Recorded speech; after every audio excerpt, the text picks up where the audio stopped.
Yo, yo, yo! It's your boy Van with the Van Life Biker Show. We are up here in the captain seat, and I've got some important information I just received in the mail last night. And you may be getting one of these notices soon someday. So it may help you whether you're in a Sprinter or whatever you're driving. It seems they're really cracking down on emissions and things like that. So I can see it coming. They're, really pushing towards electric. And I get it in some ways, but being in the electrical industry, it's kind of, to me, like putting the horse in front of the cart, so to speak. You plug your electric car into a coal mine.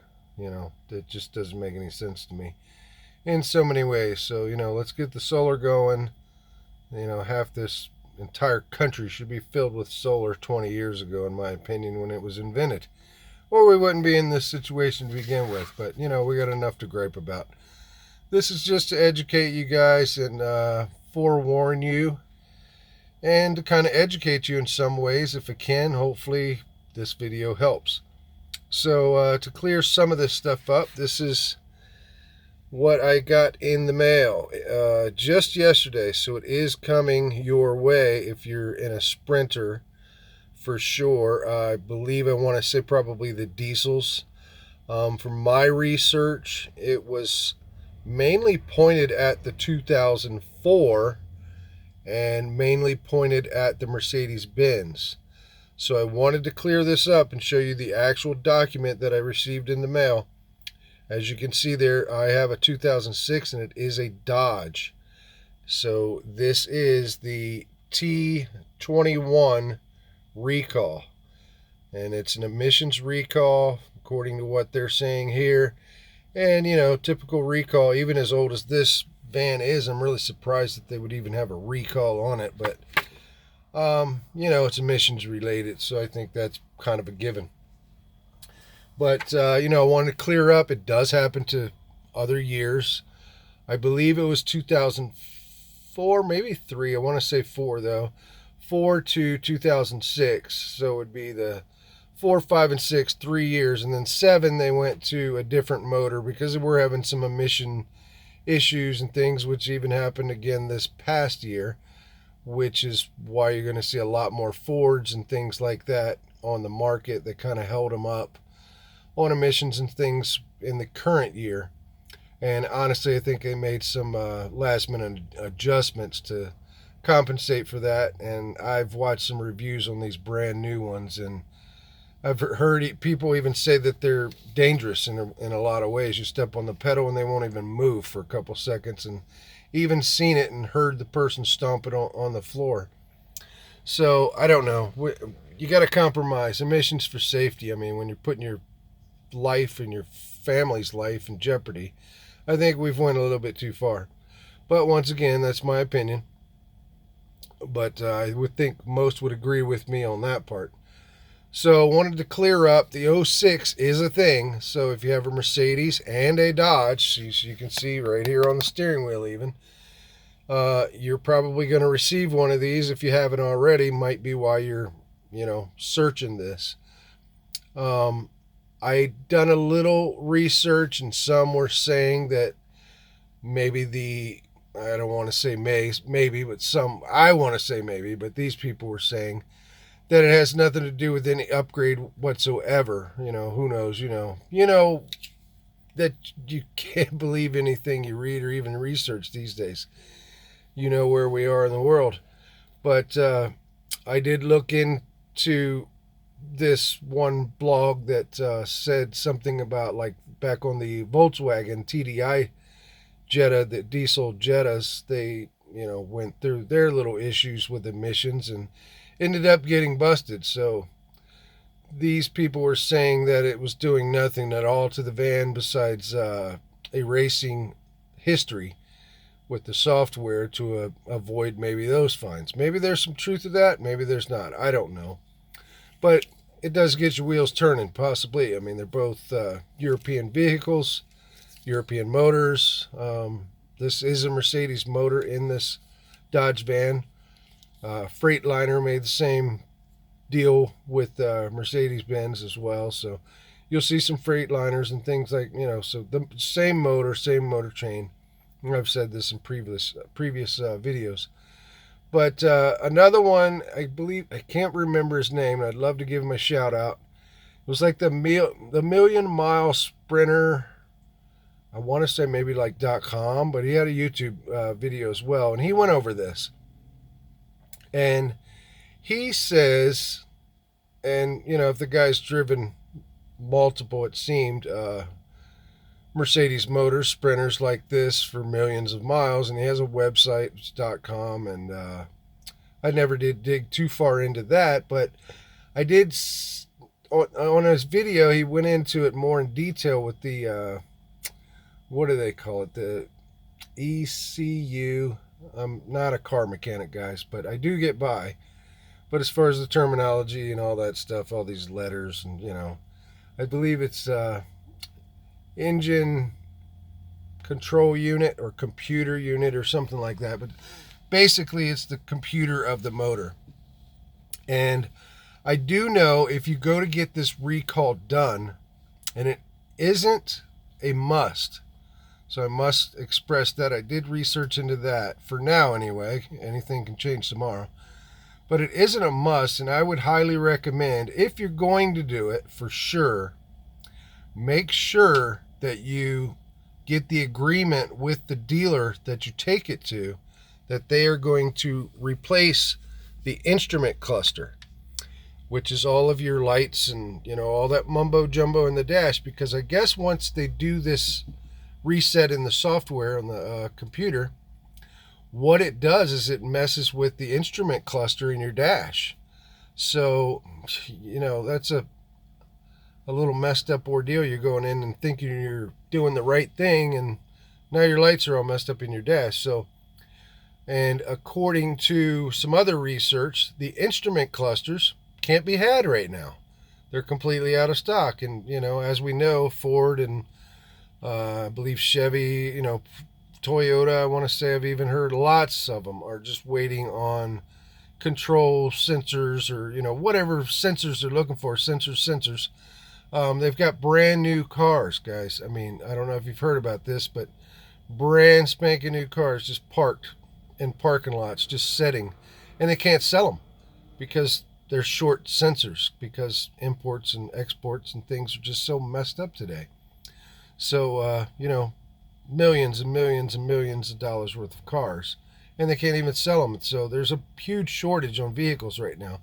So if you're looking to sell a vehicle, now's the time, because you can't even buy new ones for the most part. They, you go to a new lot, they got a few cars these days, from what I'm told. So anyway, when they reset this, they can't get that instrument cluster. And the other thing you want to have them replace as well is the MAF sensor, or not a sensor. It's on a diesel. I'm not sure it's even on I don't think it's on a gas vehicle, but I've cleaned them before. It's kind of in your intake and the air filter type deal. It's just an inline type of deal, and it's got a sensor inside of it. And they sell MAP spray. It's kind of like cleaning a carburetor out, but a whole lot less hassle. Those of you who know what I'm talking about, you know what I'm talking about. It takes, usually a few minutes to get it out, and then you just spray the sensor and put it back in. You always want to let them dry out for sure. But you want that replaced because that messes with this recall when they do this reset. So you want to make sure the dealer is going to agree to replace that, or you're going to start getting lights in the dash for reasonings because they didn't replace that. And you're probably going to get lights in the dash anyway because they're not replacing this instrument cluster up here in the front. And I'm sure that's a pretty good sized job there. So if you can get that replaced for free, it's considerable. Myself, I do not live in a smog county, and if you do not as well, I don't know the long-term effects on this upgrade, or it's brand new, guys, but that's why I'm trying to get it out to everybody's attention so they know as much as I know at this point after doing a little research and talking to some people that I know, and you know, video searching, and like I said, just got this yesterday, so it's brand new information. But I know a lot of people are going to be wondering if they should do it, if they have to do it.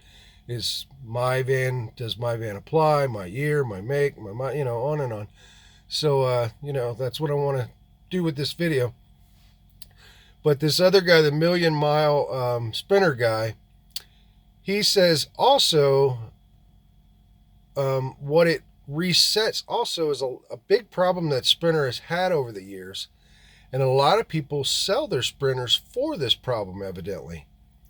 I didn't know it. I just researched the best Sprinter year that they made, and that's the one that I bought. I didn't care about Dodge, Mercedes, any of that. The price was right. The miles were right. You know, that's really all I wanted, the best year. The make, model. At the end of the day, it's all the same under the hood and the motor train and everything else. They're all built in the same warehouse. So, you know, what sticker they put on the hood, I didn't care about. But there's a big issue, I guess, with these 04, 05, 06 Sprinter models with this particular motor, the Straight 5, with turning the key off. And I guess it fixes that as well. When you turn the key off, what it does is it leaves this instrumental cluster lit. So then your battery runs dead. And a lot of people can't figure it out. They don't know if it's a short in the system. But you know me, being an electrical guy, I wanted to definitely post this, but also for the other reasons, because I was in question last night when I received this in the mail. So this guy says that once you turn the key off, if you don't want to get the recall, in order a way to fix that is you turn the motor off, you turn it back on in the on position, you don't start the motor, and then you turn it back off, on again, off again, on again, off again. I think it was 3 cycles, if I'm not mistaken. I did see someone in the comment that said it's been working for them and they only do it once.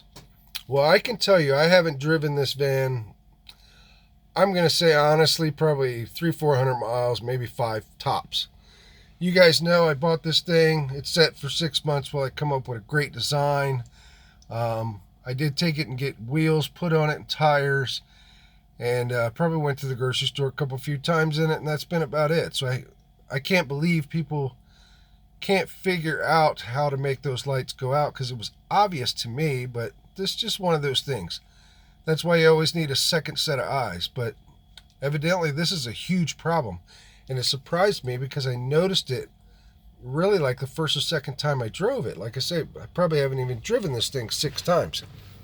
So I'm going to turn the dash cluster on, and I'm going to show you guys excuse me, what I'm talking about. Excuse my voice, guys. County schools, Washoe County for Reno, the schools were actually canceled today. I got a water today. I did come prepared because I knew this. Excuse me. Give me a minute to get a drink of this water. But the air quality is just, it's in the hazardous range. They wouldn't even let the children go to school today. It's really bad out here. It's smoky.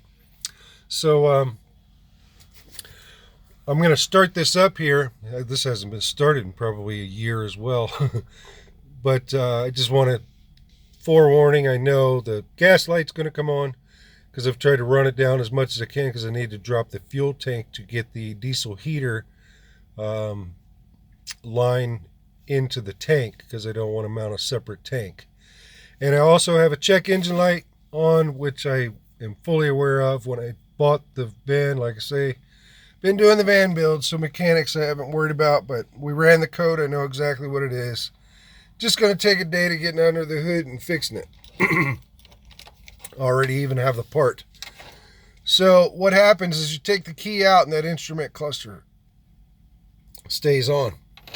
All right, let's see. All that stuff you're going to have problems with. You just don't want that. Wait for that your glow plugs to go out, which did long ago. And then we'll, look at that, it's fired right up. Been setting, I bet you it's been setting almost a year. So there's our seat belt. There's our gas light, like I said, and there's the old check engine light. So not that big of a deal. We had the computer hooked up to it, and I know exactly what it is. Okay, let's see if it does it. Yep. Okay, watch this here, guys. I'm going to open this door and it's going to beep. But see, that light is going to stay on. It's supposed to go off in 30 seconds. But that's the problem. It runs everybody's battery down. So watch. See? It's beeping because the ignition's on. I just opened the door. So we're going to close that. And I'm going to show you guys how I noticed this. Right from the start, I noticed it. Now I'm going to start this and do it all over again. But when you pull it out, check it, or glow plugs, fire it up. Now when I pull this out, I'm not just going to pull it straight out. Watch this. I'm just going to put a little back pressure on it. And did you hear it click? It didn't do that when you just pulled it straight out. Look, the door opens. So I don't know what this guy is talking about with this million-mile stuff. I mean, I find it really hard to believe. I mean, I'm not calling BS on the guy because he probably knows 10 times what I know, but he stated that many dealerships, even mechanic shops, they can't figure this problem out. And I don't know if I just come across it accidentally or I'm just very observant for being in the construction industry and having to troubleshoot things for 40 years of my life and having to fix things that people say that can't be fixed. I don't know. We're all different, as I said. You know, sometimes I have first-year apprentices that I'm training teach me things. So it's always a second set of eyes at the end of the day. But that is the fix, if you ask me. I left a comment in his YouTube page that he did this article on and said I was going to show what I do. It's that simple. You don't need to turn it on and off, on and off, on and off. In my opinion, by doing that, you're probably, it does work, I'm sure, but you're probably loosening up those tumblers inside that keyhole because you're basically jiggling it back and forth by turning it on and off. But at the same time, you're going to make that ignition switch go bad in no time by doing that. So to me, there's some kind of switch maybe in the keyhole that just isn't releasing when you remove the key. But if you just put that little bit of back pressure on it, you don't have to do it hard even. Just a little pressure on it when you pull it out. It goes right out. And look at that. Instrument cluster is out. So, hope you learned something on that. I think I went over everything. If you have any questions on this, I'd be sure glad to help in any way I can, as always. I probably won't do an intro and outro on this because it was a little extended, but really wanted to get the word out on this because personally I was a little nervous of it yesterday when I received it in the mail. I mean, what if I take this thing and go do the recall and, you know, maybe I lose 5 miles to the gallon or something, you know? That was thoughts in my head too. In my head as well. It's, you know, it's just scary when somebody's messing with the computer in your vehicle. And then I found out the instrumental cluster, you know, if you're going to have problems with that. And I found out that it wasn't a requirement per se. I really didn't see how they were going to require recall anyway. I mean, most people are happy to do it because it's free service. So my suggestion, like I said, if you're going to have it done, make sure they're going to replace that instrument cluster and they're going to change that map sensor under the hood. They'll know what you're talking about because it all operates together and you're going to start having issues if they don't agree to do all three at the same time.